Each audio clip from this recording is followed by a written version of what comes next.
Kalman filter itu dapat digunakan untuk menggabungkan data dari beberapa sensor, sehingga dia sering disebut berfungsi sebagai data fusion, ya, data fusion atau menggabungkan sensor. Pada penentuan orientasi itu menggabungkan sensor giroskop dan sensor dari akselerometer dan magnetometer. Nah, cara menggabungkannya bagaimana? Nah, ini ada yang namanya prediksi state. Jadi prediksi state ini digunakan untuk menghitung sudut orientasi dari giroskop. Giroskop itu kan dapat menyensor atau mendeteksi kecepatan sudut. Kecepatan sudut diintegralkan kan menjadi sudut. Nah, ini nanti menggunakan matrik F dan matrik G. Ya, matrik F sudah ada di bawah, matrik G juga sudah ada di bawah. Nah, ini menghasilkan prediksi sudut yang didapat dari sensor giroskop. Kenapa baru prediksi? Karena kalau menggunakan satu sensor, kemungkinan ini masih salah dan kita masih menggunakan prediksi, belum belum belum dapat pasti benar atau salah. Nah, ini menghitung X ini, step X-nya ini, kemudian nanti dihitung prediksi Galat kovarian, sudah ada rumusnya, kemudian dihitung Kalman gain, nah kemudian prediksi tadi, X K-min, tadi diupdate dengan hasil pengukuran dari akselerometer dan magnetometer. Nah, hasil pengukuran akselerometer magnetometer itu ada di matrik Z, ya, ZK ini. ZK ini merupakan hasil penghitungan orientasi dari akselerometer dan magnetometer. Nah, sehingga di sini prediksi tadi itu diupdate dengan ini, kemudian dihasilkan suatu update prediksi atau prediksi yang telah terupdate. Prediksi yang sudah diupdate berarti sudah diperbarui sehingga diharapkan ini akan lebih tepat. Nah, itu pada proses penghitungan orientasi seperti itu. Nah, kalau nanti untuk penghitungan jarak, yaitu kalau menghitungkan jarak atau displacement atau translasi itu hampir sama. Prediksi state itu nanti didapat dari akselerometer. Akselerometer tadi yang sudah dikonversi dari nilai akselerasi dalam koordinat sensor ke koordinat navigasi, ya. Jadi nanti matrik rotasi dikalikan dengan akselerasi dalam koordinat sensor dihasilkan akselerasi dalam koordinat navigasi. Nah, nanti dimasukkan ke sini didapatkan prediksi state.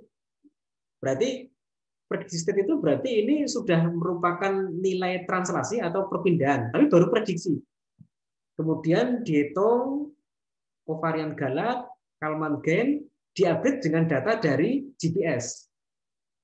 Nah, data dari GPS diupdatekan ke sini, nanti dihasilkan data translasi.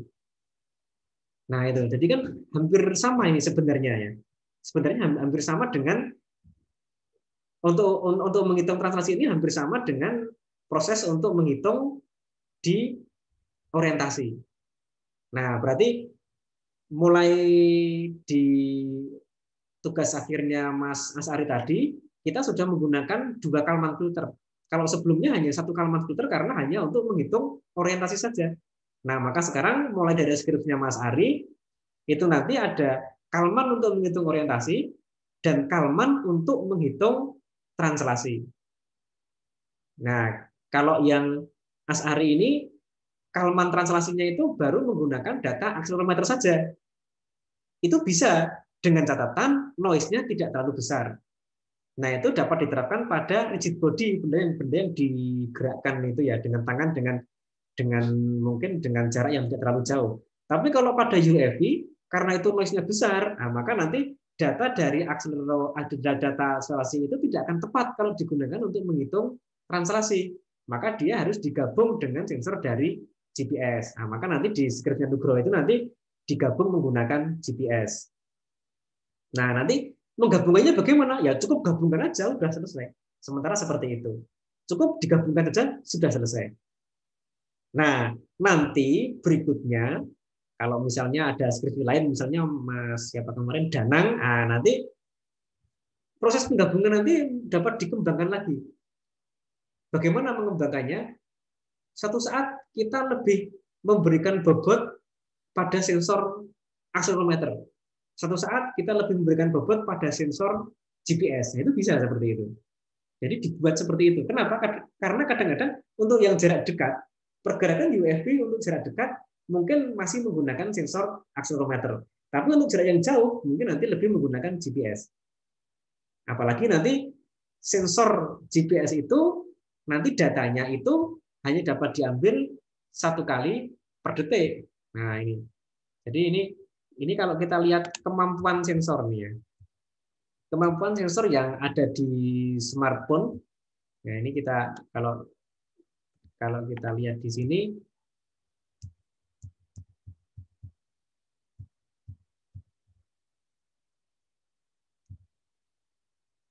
nah ini untuk akselerometer itu maksimal bisa sampai 200 Hz samplingnya. Giroskop 50, magnetometer juga 50, GPS hanya 1 Hz. Nah, berarti nanti kalau kita lihat data di Excel-nya, itu nanti GPS nanti akan banyak kosong-kosongnya nanti untuk sensor GPS-nya. Nah, ini memang harus kita antisipasi nanti. Makanya nanti kalau untuk menggunakan data ini, maka nanti sebaiknya nanti harus ada saat-saat kapan kita menggunakan akselerometer, kapan juga nanti kita menggunakan GPS. Nah, nanti pengembangan berikutnya apakah masih ada? Masih ada.